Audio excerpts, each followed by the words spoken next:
Hello दोस्तों, मैं हूं आपका दोस्त एडवोकेट शिवेंद्र प्रताप सिंह। आज हम आपको बताएंगे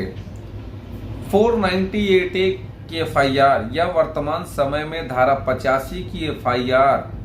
कब क्वैश हो सकती है या किस ग्राउंड्स पे क्वैश हो सकती है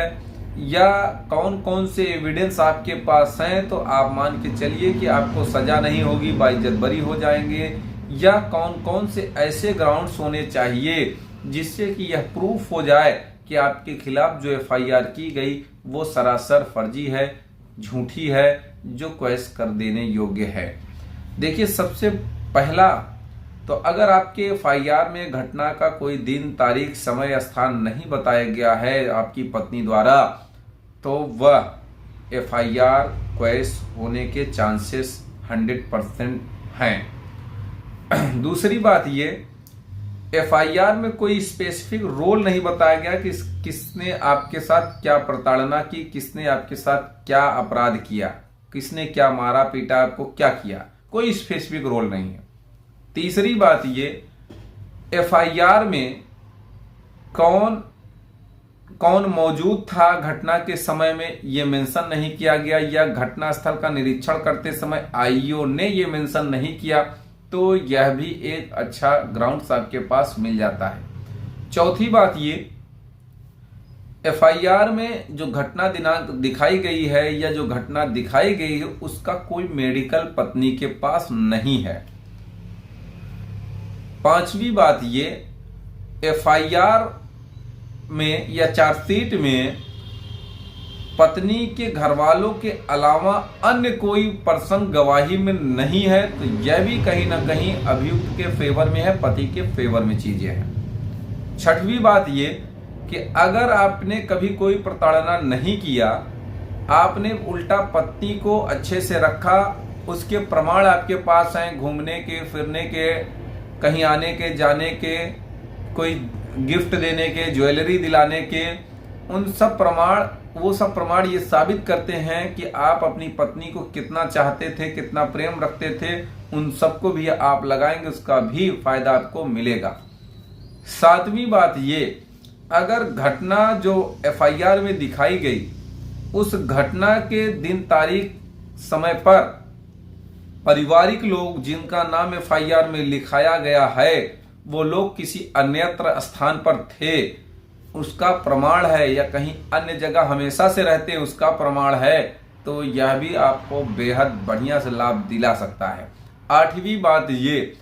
अगर एफआईआर में जो घटना दिन, तारीख, समय दिखाया गया है उस घटना पे पति कहीं और था या पत्नी के साथ कहीं और था या पत्नी मायके में थी, वास्तव में वो घटना हुई ही नहीं है, तो भी यह लाभ आपको 100% मिल सकता है।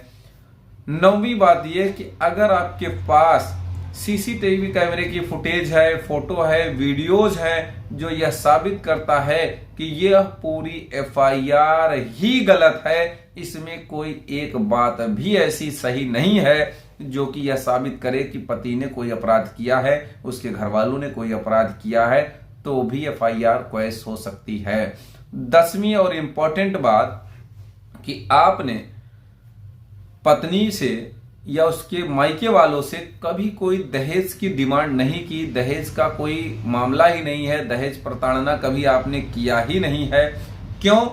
यह साबित इसलिए भी होता है क्योंकि शादी 2 साल, 4 साल, 5 साल बीत गई, आपके खिलाफ न पत्नी ने कभी कोई शिकायत करी, न पत्नी ने कभी कोई आपके खिलाफ एफआईआर करी, न कोई एप्लीकेशन दिया, तो यह साबित करता है कि आप दोनों की लाइफ सही चल रही थी। ये अचानक से किसी बात को लेकर, किसी विवाद को लेकर ये विवाद बढ़ा जिसमें एफआईआर में तब्दील हो गया। 11वीं बात ये, आप दोनों के बीच जब से भी फोन से बात हो रही या व्हाट्सएप पे चैटिंग हो रही, तो चैटिंग में अगर आपके खिलाफ उल्टा पत्नी ने प्रताड़ना किया, क्रुएल्टी किया,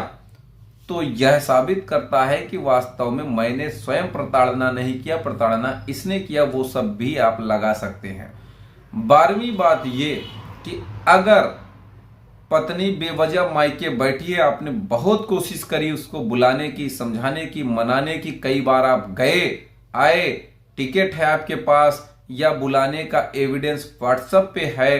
तो भी यह साबित करता है कि आप बिल्कुल दोषी नहीं हैं, गलती वाइफ की है। 13वीं बात ये कि अगर आपके एफआईआर में घटना की दिन तारीख जो दिखाई गई, उस दिन तारीख पे वो मायके में थी, अर्थात ससुराल में थी ही नहीं, उसका चैटिंग आपके पास है, या ले जाने का, पहुंचाने का, टोल प्लाजा है, कार से ले गए, ट्रेन से ले गए, टिकट आपके पास, कोई भी प्रमाण ये है जो यह साबित करता है कि उस घटना की दिन तारीख समय पर वो यहां थी ही नहीं, तो उसके साथ ये सब घटना हुई कैसे, मार पिटाई हुई कैसे, क्रूअल्टी हुई कैसे, तो यह साबित हो जाएगा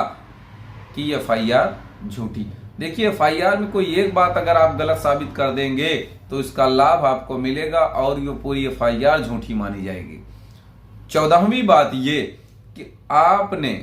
जो स्त्री धन उसको दिया वो पूरा उसके पास है, उसका रसीद, प्रमाण या रिटर्न में वो लिख कर दी है कि हाँ ये चीजें मेरे पास हैं, तो यह भी एफआईआर क्वेश करने का एक अच्छा ग्राउंड है, अगर 406 मुकदमे में लगा, एफआईआर में लगा है तो। 15वीं बात ये कि अगर एफआईआर डिले से है, कोई उसका कारण नहीं बताया गया है, तो यह भी कहीं ना कहीं एफआईआर क्वेश्चन का ग्राउंड है। 16वीं बात, उसका 161 का बयान, 164 का बयान, मेडिकल, एफआईआर सब में कंट्राडिक्शन है, तो यह भी एफआईआर क्वेश्चन कराने का अच्छा ग्राउंड है। 17वीं बात ये, एफआईआर में अलग बातें हैं, 125 में अलग बातें हैं, डीवी में अलग बातें हैं, तो इसका भी लाभ आपको मिल सकता है। 18वीं बात ये कि अगर पत्नी ने कभी किसी प्रकार से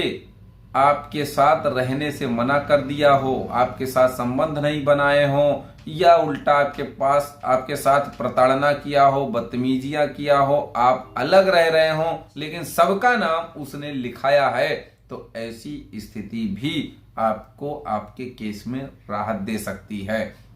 19 नंबर या 20 नंबर जो भी हो, अगर एविडेंस में देखा जाए उसके पास ऐसा कुछ भी प्रूफ करने का नहीं है, उसका जो ये साबित कर रहा हो कि उसके साथ ये घटना जो हुई है, जो लिखाया उसने वो सही है, तो भी एफआईआर क्वेश्चन का बनता है। 20 नंबर का पॉइंट, अगर उसके बयानों में अंतर है, एफआईआर में कुछ कह रही, बयान में कुछ कह रही है, तो ऐसी स्थिति में भी पति पक्ष को ही लाभ मिलता दिखेगा। उम्मीद करता हूं, आशा करता हूं आज का यह वीडियो आपको बेहद पसंद आया होगा। अगर वीडियो पसंद आया तो वीडियो को लाइक करें, शेयर करें, यूट्यूब चैनल शिवेंद्र हाईकोर्ट को जरूर सब्सक्राइब करें। कोई सवाल शेष रह गया है तो स्क्रीन पर चल रहे नंबर पर भी आप अपने सवालों के जवाब ले सकते हैं।